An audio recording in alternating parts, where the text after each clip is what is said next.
there's a process in which you meet somebody, right? When you don't know somebody, they're a stranger to you. Mm-hmm. You never have to worry about that person gaining access to your secret life. So then you meet the person. Now that's the know, the K and KLT, the know and know, like, trust. Now you know the person exists. But knowing the person exists doesn't necessarily mean you like them. Mm-hmm. So over time, you realize you have things in common, you think the same way, you have, similar ideals, you grew up in similar households, whatever else. Over time, you start to develop a liking for somebody.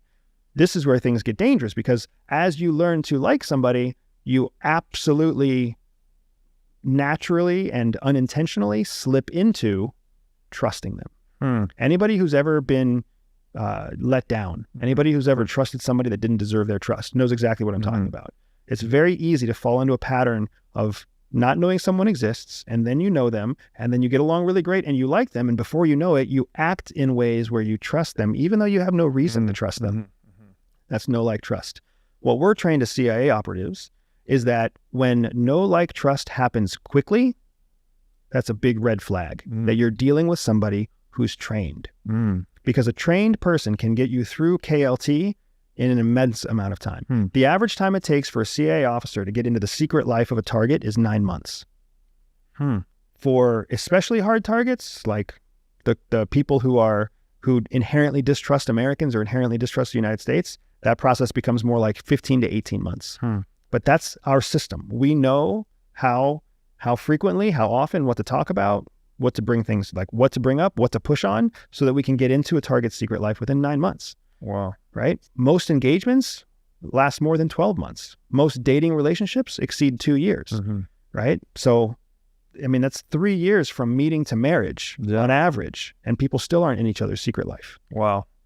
Then I guess you end up with this inner sanctum of secret life as a trained covert operative to just, you'd never connect that with anyone else in the world. Or when you do, it's a very intentional choice, right? Like my wife is a former CIA officer. I trust my wife explicitly. I trust her implicitly. I trust her completely. I still have things I would never tell her. Wow. And she knows that. And she understands that, because when I tell her that there are secret life topics that I don't want to share with her, she knows that those must be so fucking dark, so shameful, so significant that it's going to negatively impact her to even hear about them. So she's okay not being. So she doesn't pry. She doesn't try to, what was it? No, like, trust. No, like, trust. She doesn't try to infiltrate. She knows that I trust her already. Yeah. Right. And I trust her enough to tell her, you don't fucking want to know about that. Right. That's something kind of beautiful that you guys have this vernacular to understand human psychology, even competitive human psychology, in a way that you can discuss these things that might otherwise destroy a marriage, right? Like, you might sense someone holding on to that secret life, and maybe the other partner is like, oh, tell me, I want to know. And that could either drive the other partner nuts, or they end up letting them in, and it was so dark it could blow up. But you guys actually have a framework for talking about these things and dealing with them in a, I guess, healthy way. Sounds like you're happily married. Yeah. Well, and this is the framework we teach our clients. Yeah. So our clients can have the same conversations with us, right? So I can talk to a client and I can say, I feel like we're butting up against a secret life issue here. Is that true? And they can say, yeah, it's a secret life issue. And I can give them the option, like, hey, do you want to let me into that, or do you not want to let me into that? Right. And similarly, we can teach them personality profiling, and we can teach them how they can use this vernacular with their spouse, with their children, with their business partner, right? How many businesses have failed because partners can't connect? It's communication. Yeah. So, I mean, it's incredible, the wealth of commercial and business experience and expertise that CI sits on every day. Yeah. And they don't realize it because they can't monetize it. Yeah. Right.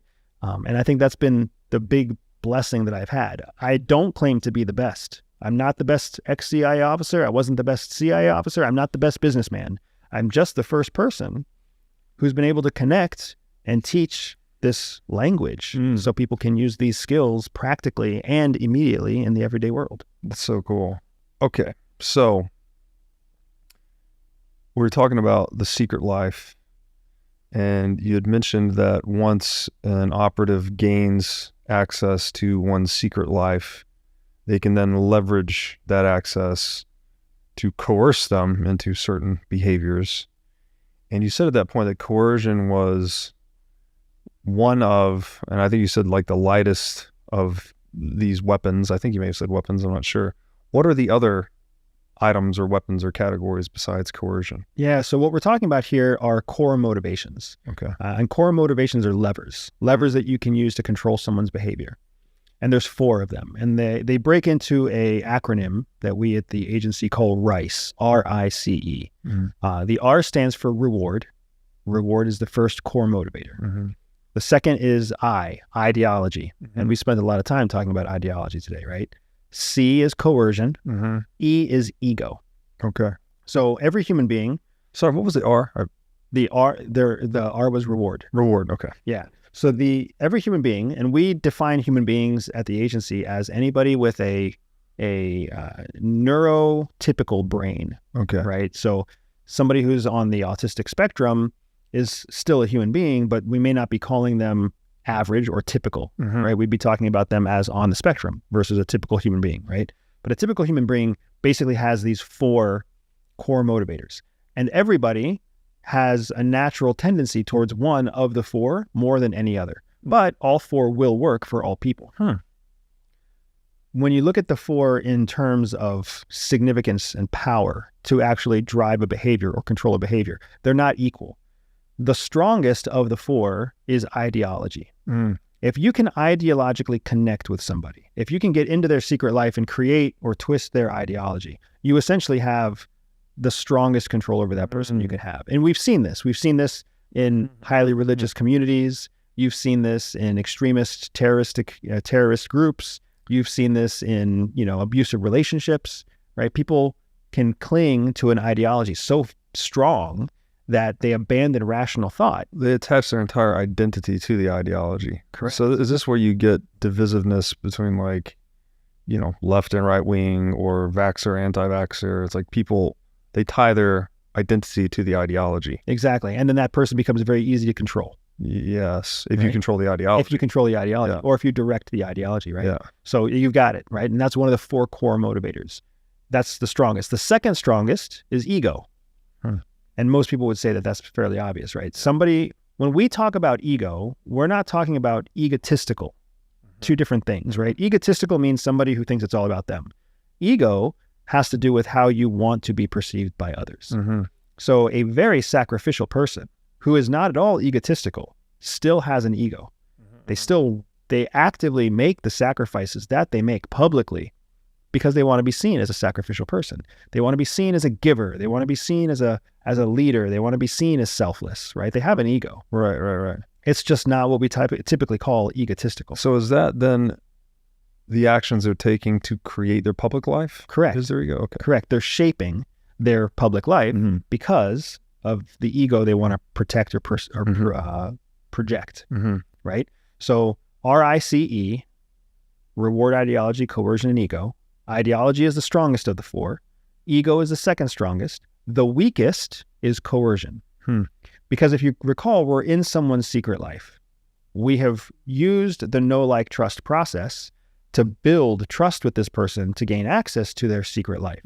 Well, now once we use a coercive technique, once you hold a gun to someone's head, once you give them an ultimatum, once you say, that once you demonstrate a threat that leverages or leans into their shame or their guilt or, their abuse, once you do that, you inherently break part of the trust that they have in you. You introduce the question, the shadow of doubt. Should I trust this person? Should I listen to this person? And even though you're in their secret life, it's very unlikely they're ever going to let you out, right? But that doesn't mean that they're going to give you full cooperation inside their secret life. And that's why coercion is so dangerous, because you only get one chance. If you coerce somebody one time and you're caught, you never get back to where you started ever again. If you've ever been cheated on by a girlfriend or lied to by a family member, right? You never get back to where you were. Permanent, yeah, for sure.